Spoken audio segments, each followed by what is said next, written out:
Hello, Abby and I would like to welcome you to the GBTA conference. Typically, speakers at this conference explore problems in traveling. We thought this would be a great platform to promote study abroad courses for universities. Currently, there is a large percent of students that say that they would love to experience a study abroad. However, few students actually follow through and sign up. We are here to minimize obstacles such as financing and efficient promotion strategies so that gap between students who want to go and actually go is not existent.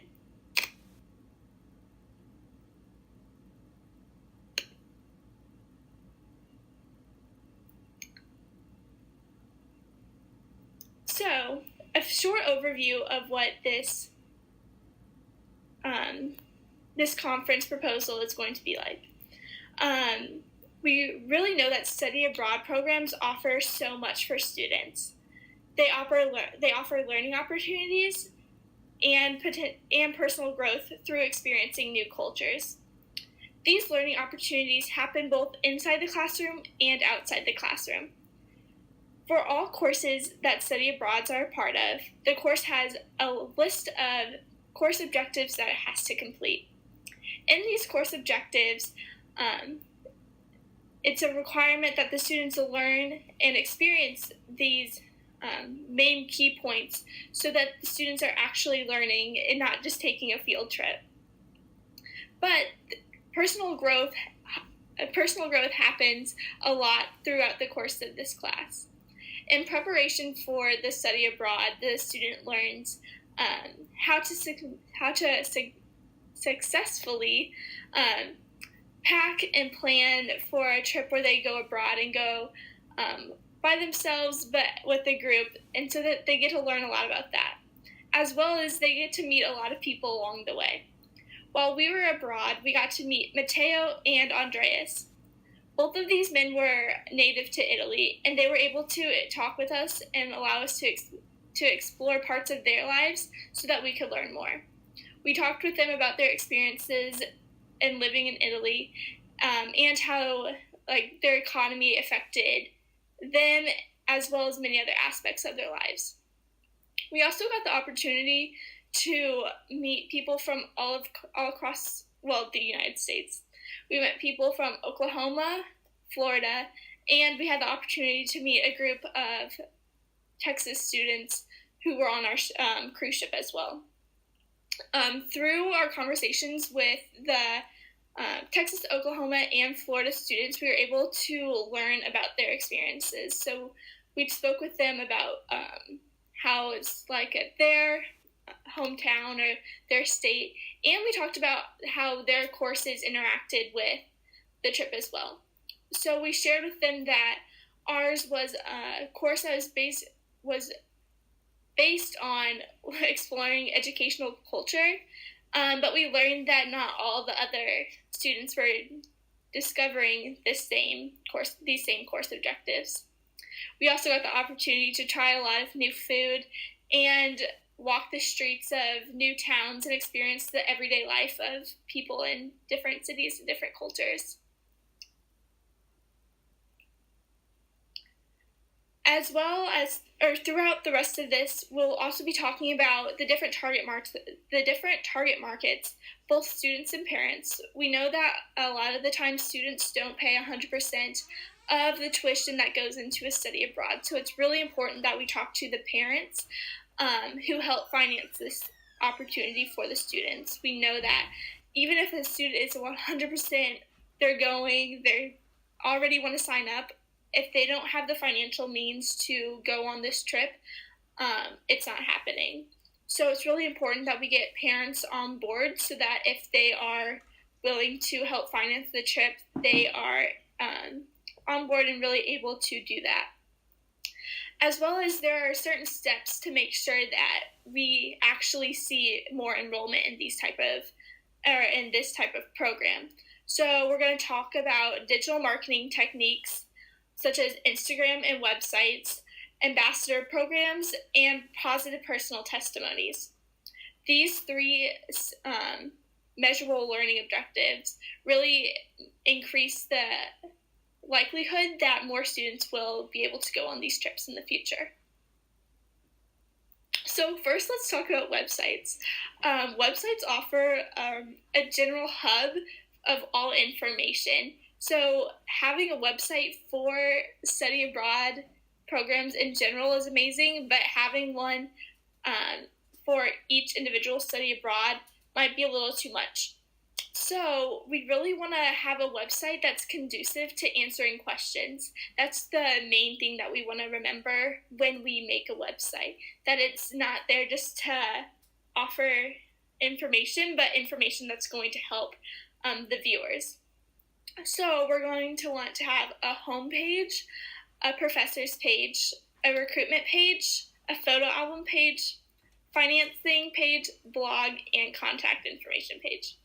So underneath the homepage, it's going to be honestly just trying to get the people excited, or the person looking at the page excited about the trip. It's going to have pictures, it's going to have course objective information, it's just going to have a whole lot of fun information that's going to keep them on this website, keep them clicking. Under the professor's page, there ideally would be a picture of the professors that are attending, as well as maybe a short little bio about them, so that the students see who they're going with. For a lot of students, it might be a little scary to go on a trip with people they don't know at all. So if they get the opportunity to learn more about the professors going on the trip, it might give them a sense of ease knowing that they at least know one person. If none of their other friends are going, they know the professor's going, they know more about them, they know what they look like, so it just gives them a sense of comfort. Under the recruitment page, this is where we really want to pack all the information that gets the students excited about going. So we want to have the course benefits. We're going to say what they're learning, how they're learning it, ideally the syllabus so that they can see, okay, so we're learning this, but then also the itinerary for the traveling portion of the study abroad so that they can see all that they're experiencing or all that they will be able to experience. But on the same page, we're going to try to be a little tricky. We're going to put how to sign up for the trip. So while they're so excited about learning, okay, so we're going to learn this and this while we're taking the class, but while we're doing the trip, we're going to get to go on this experience and go on this excursion and do all this. While they're feeling that excitement, we want to tell them and show them how to sign up for the trip. So ideally, there'd be steps on this is what you should do first, second, third, to really get them knowing how to sign up. If they're so excited looking at this page, but they don't have that sign up information, sadly that excitement will probably simmer and the chance of them going back and looking for themselves on how to sign up will probably diminish. So we're going to lose students if we don't actively tell them and show them how to be signing up and what they should be doing. The photo album is just like a little cute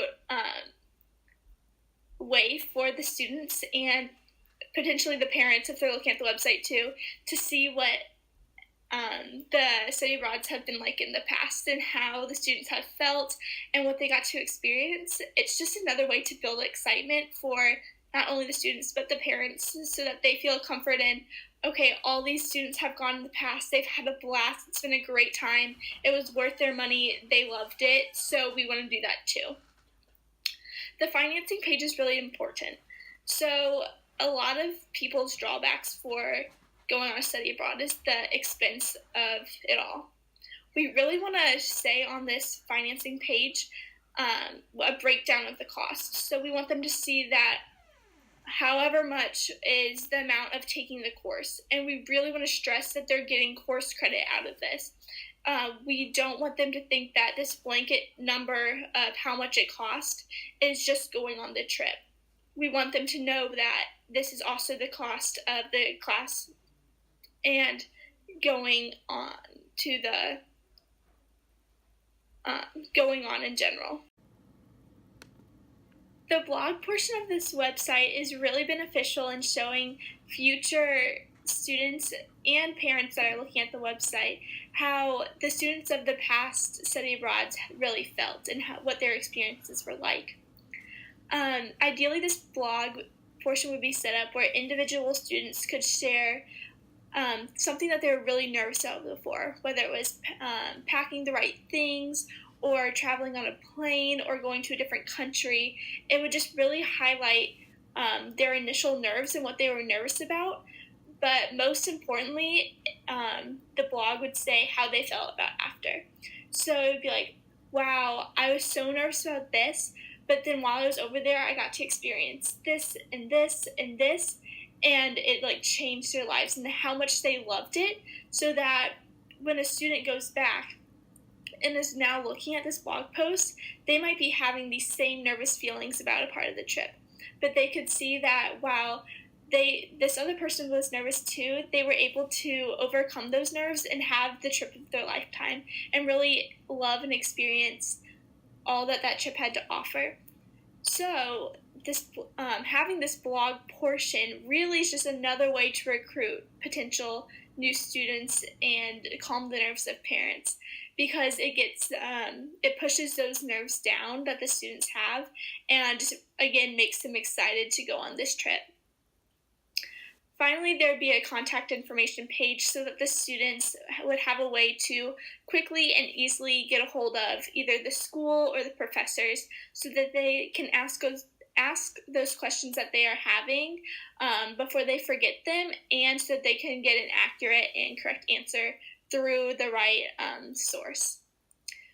So I have an example website. I helped make and design the website for Delta Zeta, and that's really what I based this Lindenwood Study Abroad fake website off of. So if we look at the Delta Zeta website, I have the header set up in the same sort of fashion. So we have a home page where you just really tell about the organization, but for the study abroad, it'd be telling about the past ones and what the future one has to offer, as well as an officer page that would act as a page for the professors where you would have a picture, maybe a short little bio, so that those students can get to know the faces and as well.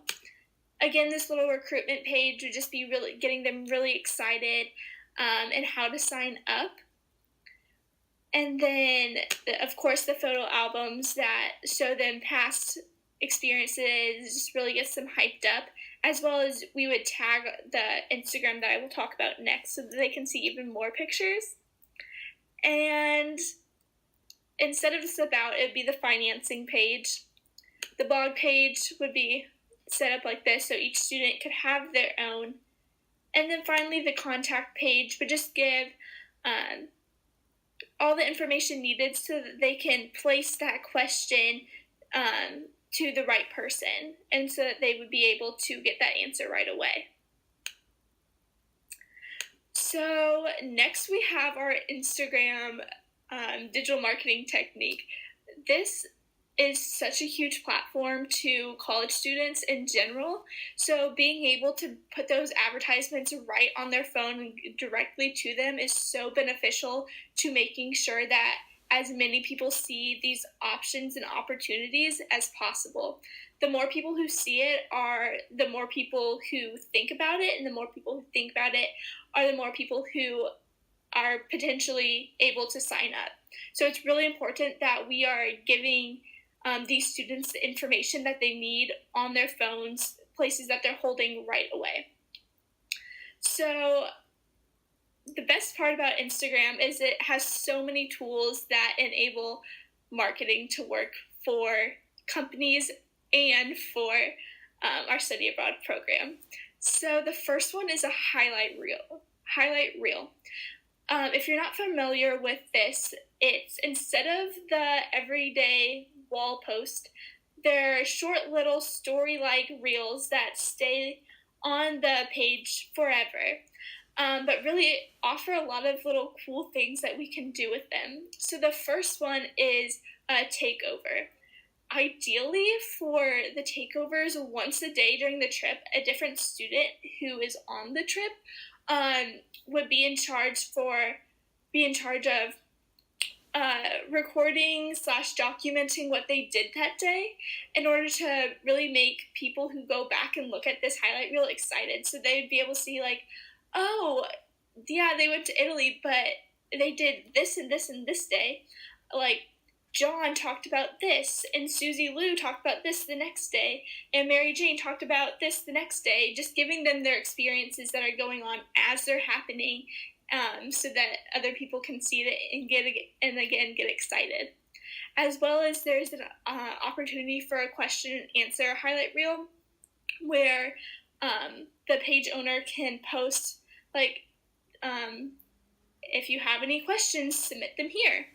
And then that gives the page the opportunity to post those questions along with answers so that other people and other potential students / parents are able to read those questions and read those answers so that more information is given out. Information is key in this. We want to make sure everyone feels really informed and has a lot of information so that they don't feel scared.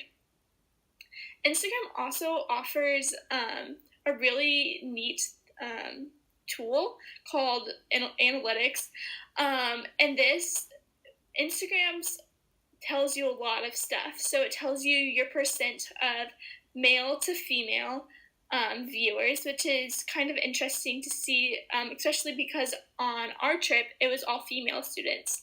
So being able to even out that ratio might be something that the school is looking to do, as well as it shows you your most popular days where you get the most views. This is really important so that when you can post on those days and at the times, which it also shows you that you have the most viewers, so that your impact is as high as possible. You're reaching as many students, as many parents as possible so that you're really getting the word out. And it also shows you the age range of your viewers. So you know that, okay, so maybe freshmen or our younger college people are our ideal target market instead of those seniors who are probably looking for an internship and that sort of thing. So it just really shows you who's looking at it and at what times and on what days are the most impactful for you to make your mark. As well as once you see who's looking at your page, you can start sending out personalized little, hey, are you interested, little messages so that we can make sure we are reaching as many people as possible. So like I showed you the Delta Zeta website, I have a link to the Delta Zeta Instagram just to kind of show you a little bit of what I'm talking about. So here's our page, and ideally, the website for the study abroad would be right here in the bio, so that if people came to the Instagram instead of the website first, they would have a way to reach the website directly from the Instagram. So these little bar of circles is the highlight reel. If we just look at some, Delta Zeta does kind of the same thing where if some of their girls travel, they just document what they're doing. We'll look at the takeover one, since that's what I talked about. If they travel or they're doing something exciting, they just document what they're doing throughout the day so that others can look back and see what opportunities they had. So, looks like we're not going to be able to see it, but it just shows at this day they were able to go see this and this and this like I depicted. As well as the general post wall where you can reach your followers. You have this little caption opportunity where you can be like, here's Greece. We had the opportunity to meet so many people. Our next trip is on this date. Make sure you're looking at it. Make sure you're being able to start signing up. Okay, so the next measurable learning objective that we'll be discussing about is the ambassador program. So the idea is to create an ambassador program where the university pays for one ambassador to go on the trip. So one student, if that student can get 5 other students to sign up for that trip. So the university would have to pay for the one ambassador, but they would be getting 5 other students out of it. So it would be well worth the investment because how much they would get out of it. So to select the ambassador, there are a couple options that the university could do. They could create applications for students to fill out to apply to be the ambassador. Another option is to design a contest so that the university would have a better idea of who is best qualified to promote things, to get people to sign up for stuff and have the most influence over people. So options could be doing some sort of social media contest where they have to sell a product by a certain time, or sell to the most people, or get the most likes, or do various things to just see what their influence is like on other students, to get an idea of how to, or who would be the best ambassador to get the most amount of students to sign up.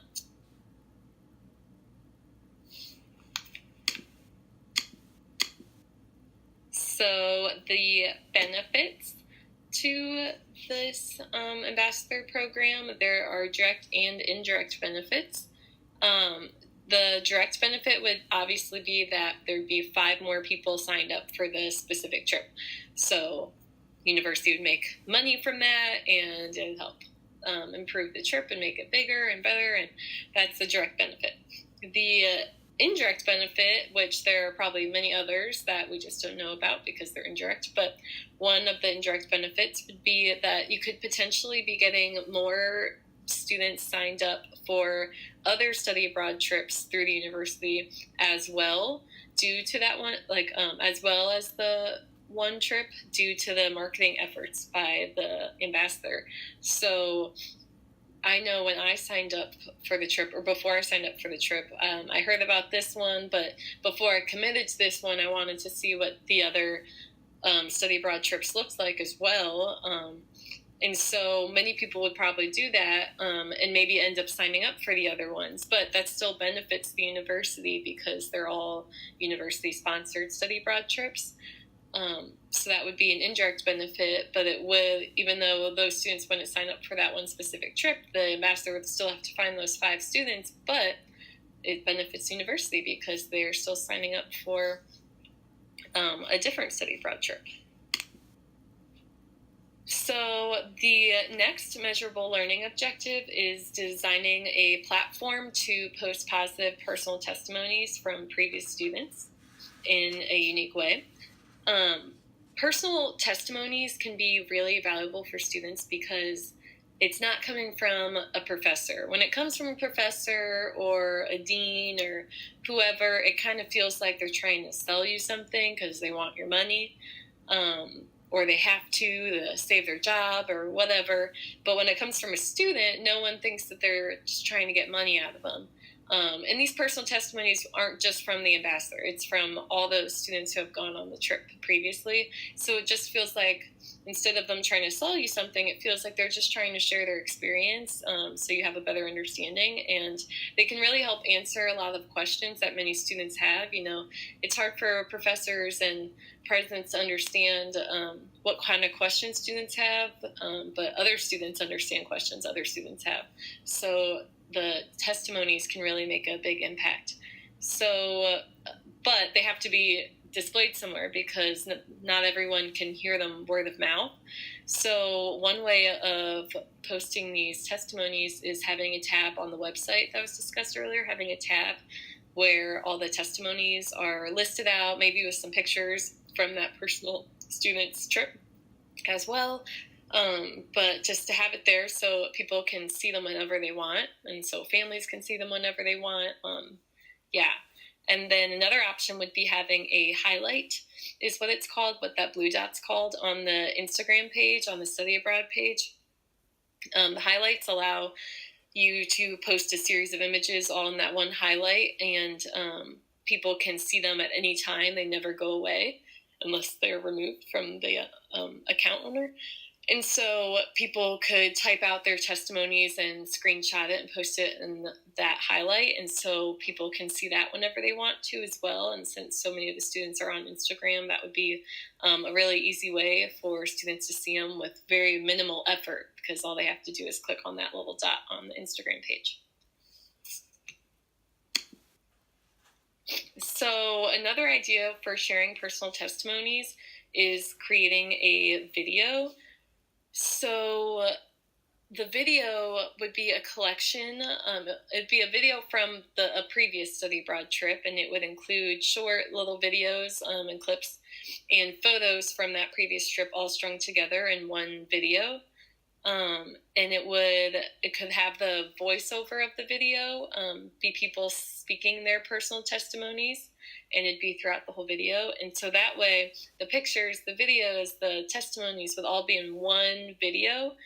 And it would be really easy to post on the website and share on all the social media platforms.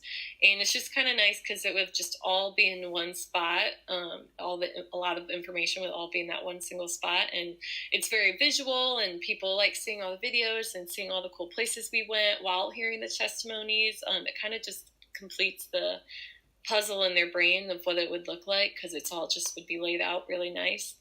And so that would be another unique way to share people's personal testimonies. So, in conclusion, study abroad really provides so many opportunities for personal growth and just for you to learn more about yourself, learn more about the world around you. And so it definitely deserves to have it should have the appropriate enrollment to reflect that, because it's needs to be shared. Students need to experience it, and sometimes students just don't even know about it or don't understand it all the way. So using these 3 techniques, these learning objectives we just talked about, the applying the digital marketing and creating the ambassador program and the personal testimonies, they should all really help increase enrollment, and that is the goal. So thank you for watching.